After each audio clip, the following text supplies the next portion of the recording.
और आज तक पर इस वक्त हम इस समय की सबसे बड़ी खबर पर है। केंद्रीय मंत्री नारायण राणे को महाराष्ट्र में हिरासत में ले लिया गया है। खबर यह है कि कुछ समय में उनकी गिरफ्तारी भी हो सकती है। चिपलून में हिरासत में लिए गए नारायण राणे और नासिक पुलिस की एक टीम इस समय चिपलून के लिए रवाना हो गई है। अरेस्ट वारंट नारायण राणे के खिलाफ अरेस्ट वारंट, ऐसा उनके समर्थकों का कहना है कि अरेस्ट वारंट अभी नहीं है मुंबई पुलिस के पास। खबर यह आ रही है कि नारायण राणे अभी अपनी ही गाड़ी में उनको बैठाया गया है और पुलिस उनको कहीं जाने के लिए अभी रोक रही है। और मेरे सहयोगी मुस्तफा शेख इस समय फोन लाइन पर हमारे साथ जुड़ रहे हैं। मुस्तफा, क्या है ताजा जानकारी? नारायण राणे के समर्थकों का यह आरोप है कि पुलिस के पास अरेस्ट वारंट नहीं है, फिर उन्हें क्यों जबरदस्ती उनकी गाड़ी में ही बिठाए रखा गया है?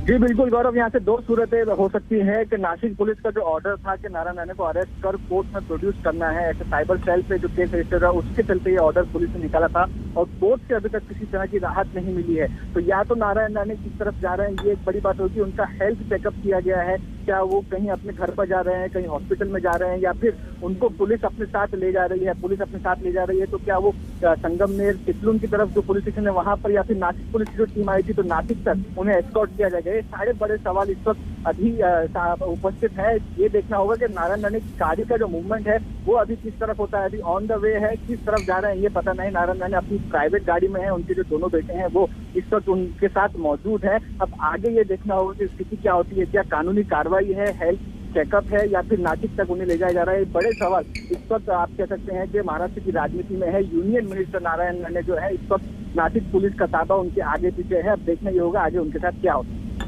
बिल्कुल। अच्छा, महाराष्ट्र पुलिस की अगर बात की जाए तो 3 अलग अलग FIR अब तक उनके खिलाफ हो चुके हैं।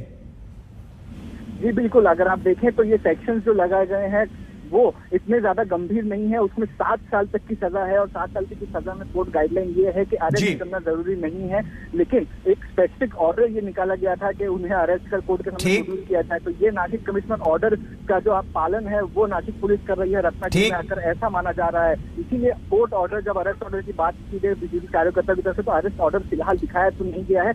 मुस्तफा, इस बड़ी खबर पर आप नजर बनाए रखिए ताजा जानकारी के लिए, फिर मैं आपके पास लौटूंगा। और इस वक्त की दूसरी बड़ी खबर ये आज तक की एक्सक्लूसिव है। अफगानिस्तान के कार्यवाहक राष्ट्रपति अमरुल्लाह सलेह का कहना है कि हम अफगानिस्तान को तालिबानिस्तान नहीं बनने देंगे। अमरुल्लाह सलेह ने आज तक से खास बातचीत की। इसमें उन्होंने कहा कि तालिबान के आगे लड़ाई को लेकर अपनी रणनीति क्या है। जब मैंने उनसे यह प्रश्न किया कि वो आगे क्या करेंगे, तो सुनिए उनका उत्तर।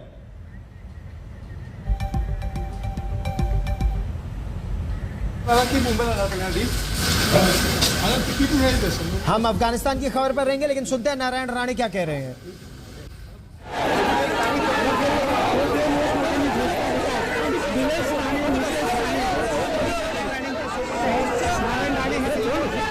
इस समय चिपलून से दिखा रहे हैं कि एक तरफ नारायण राणे के समर्थक हैं, वो पुलिस का विरोध कर रहे हैं।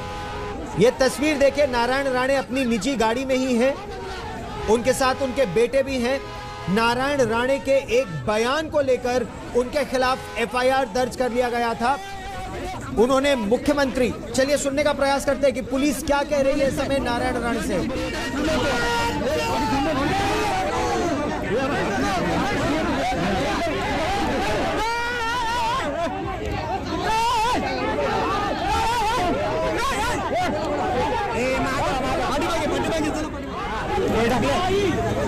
नारायण राणे को लेकर इस समय पुलिस निकल रही है, उनको हिरासत में ले लिया है पुलिस ने।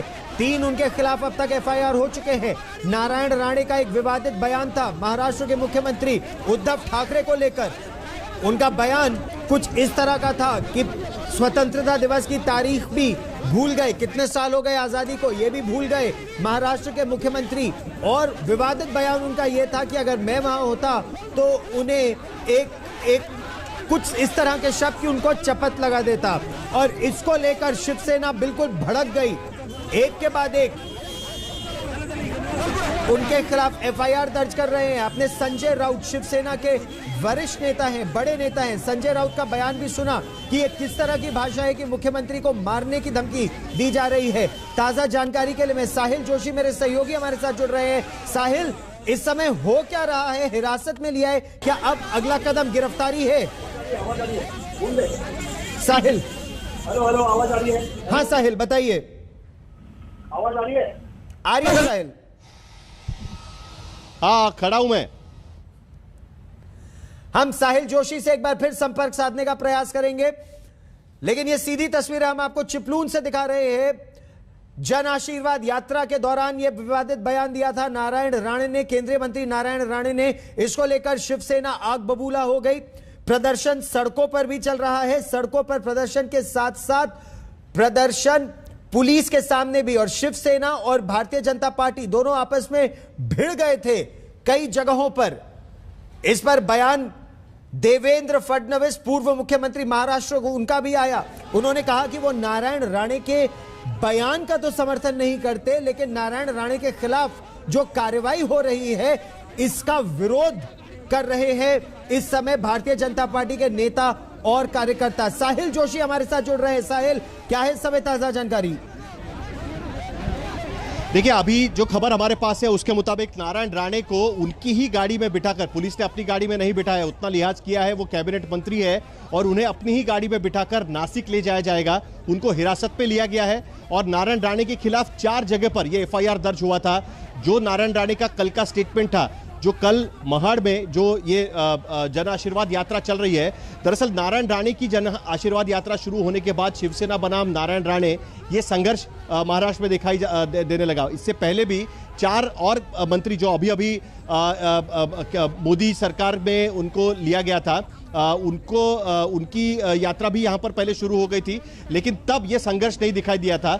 नारायण राणे की यात्रा शुरू हो गई, मुंबई से यात्रा शुरू हुई, पहले ही उसमें उन्होंने शिवसेना को टारगेट करना शुरू किया और तब से यह संघर्ष पनप रहा था। लेकिन महाराष्ट्र सरकार उसमें तब आई जब यह पता चला कि नारायण राणे ने यह स्टेटमेंट दिया। उसके बाद शिवसैनिकों ने 4 जगह पर जाकर उनके खिलाफ शिकायत दर्ज की।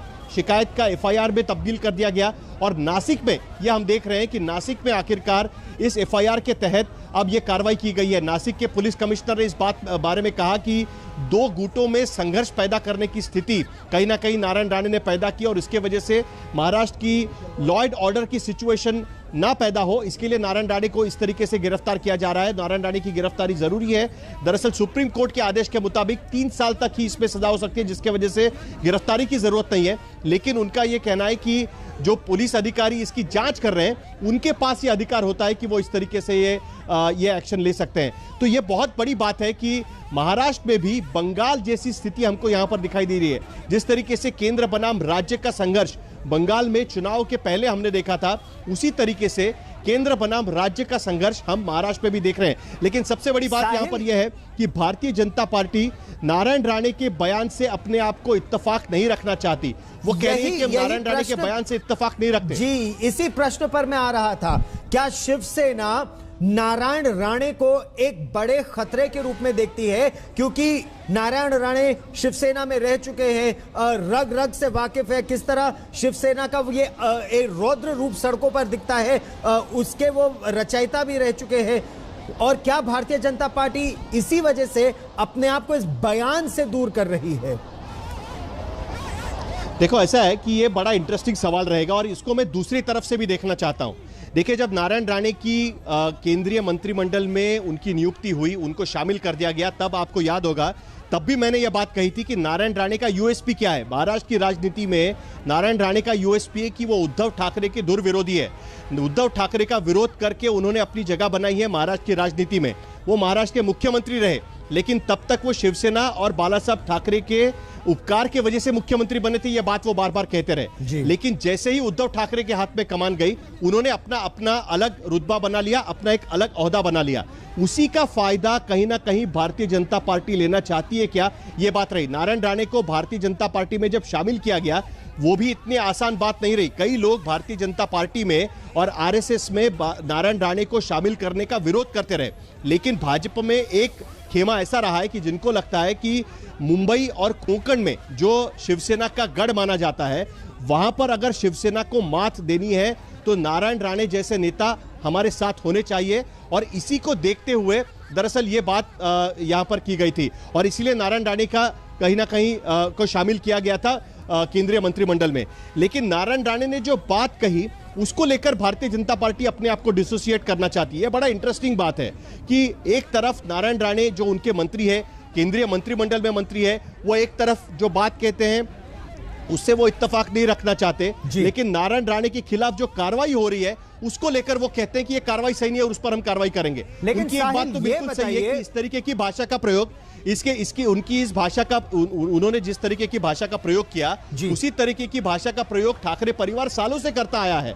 लेकिन नारायण राणे पर ही कार्रवाई क्यों, यह सवाल कहीं ना कहीं भारतीय जनता पार्टी और देवेंद्र फडणवीस ने अपनी प्रेस कॉन्फ्रेंस में यही सवाल उठाया था, क्योंकि बार बार भारतीय जनता पार्टी यही बयान दे रही है और यही बात उठा भी रही है कि इस तरह की बात तो शिवसेना राज्यपाल के लिए भी कह चुकी है। कटु शब्द वो राज्यपाल के लिए भी इस्तेमाल कर चुके हैं, विपक्ष के नेताओं की अलग क्या कहे। लेकिन ऐसे में नारायण राणे के खिलाफ कार्रवाई, क्या यह प्रयास है शिवसेना की तरफ से कि वो अपने काडर को किसी तरह सड़क पर आने के लिए उत्तेजित करे चुनावों से पहले? साहिल, यह बहुत इंटरेस्टिंग सवाल है। यह बहुत ही इंटरेस्टिंग सवाल है गौरव, क्योंकि अब तक का यह इतिहास रहा है कि क्या मतलब ये मुझे समझ में नहीं आता कि कहीं भारतीय जनता पार्टी को यह महसूस कैसे नहीं हुआ कि नारायण राणे जब भी सड़क पर उतरेंगे तब शिवसेना का कैडर और भी ज्यादा सड़क पर उतरने के लिए मजबूर होता है। और जब शिवसेना का कैडर सड़क पर उतरता है वो शिवसेना के लिए फायदेमंद साबित होता है। पिछले 2 साल से जब से शिवसेना सत्ता में आई है, शिवसेना का कैडर सत्ता से दूर अपने आप को महसूस कर रहा था।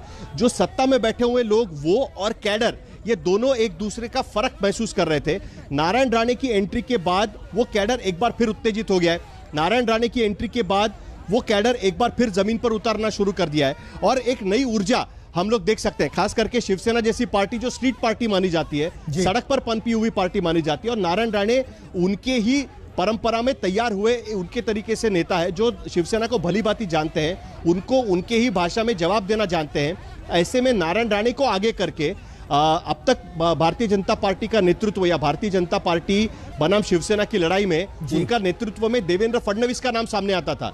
लेकिन अब हम देख रहे हैं कि नारायण राणे की अगुवाई में यह बात हो रही है। जब महाराष्ट्र में फ्लड्स आए थे, बाढ़ आई थी, जी बहुत इंटरेस्टिंग जो बात आपने की। देवेंद्र फडणवीस अपने आप को पीछे कर रहे हैं, नारायण राणे आगे आ रहे हैं, ये स्ट्रीट फाइट की बात। लेकिन अगर हम बंगाल चुनाव की भी बात करें कि ममता बनर्जी जब सड़क पर उतरी, ममता बनर्जी के सड़क पर उतरते ही पूरा का पूरा काडर गैल्वेनाइज हो गया और इससे ममता बनर्जी को फायदा हुआ। क्या यही टेम्पलेट अब शिवसेना और उद्धव ठाकरे महाराष्ट्र में लागू करने की कोशिश कर रहे हैं? साहिल, देखिए मेरा एक सूत्र है गौरव, जब कभी इस तरीके की घटनाएं होने लगती है तब समझ जाना चाहिए कि चुनाव नजदीक आ रहे हैं। अब महाराष्ट्र में कौन से चुनाव नजदीक आ रहे हैं? तो अगले साल मुंबई महानगर पालिका के चुनाव आने वाले हैं, और सिर्फ मुंबई महानगर पालिका के चुनाव नहीं है, तो महाराष्ट्र के हर बड़े शहर में महानगर पालिका के चुनाव होंगे। महाराष्ट्र की 10 महानगरों में महानगर पालिका के चुनाव होने जा रहे हैं, जिसे महाराष्ट्र में मिनी विधानसभा कहा जाता है। और बीएमसी यानी मुंबई महानगर पालिका शिवसेना के लिए क्या है, यह दोबारा दर्शकों को कहने की जरूरत नहीं है। सालों से दर्शक भी देख रहे हैं कि उनका अगर ऑक्सीजन है शिवसेना का तो बीएमसी में है। 2017 में देवेंद्र फडणवीस ने पुरजोर कोशिश की कि शिवसेना को हम मात दें, उसमें वो काफी हद तक सक्सेस भी उनको मिल पाया, यश मिला, लेकिन शिवसेना के हाथ से सत्ता खींचने में वो कामयाब नहीं हो पाए। इस बार वो कोशिश करना चाहते हैं कि शिवसेना को उनकी ही रणभूमि पर वो मात दे, और ऐसे में एक एक टुकड़ा भारतीय जनता पार्टी शायद जोड़ना चाहती है, और इसीलिए नारायण राणे की कैबिनेट मंत्री के तौर पर एंट्री हुई होगी। लेकिन अब जो है महानगर पालिका चुनाव तक महाराष्ट्र की राजनीति में इस तरीके से सरगर्मी रहेगी और इसी तरीके से गर्माहट रहेगी, यह बात अब कहने की जरूरत नहीं है, और इसकी शुरुआत हो चुकी है। अच्छा, मुझे कभी-कभी लगता है कि महाराष्ट्र साहिल कि इसका फायदा ज्यादा शिवसेना को होगा या नारायण राणे की वजह से भारतीय जनता पार्टी को होगा? आज तक बेमिसाल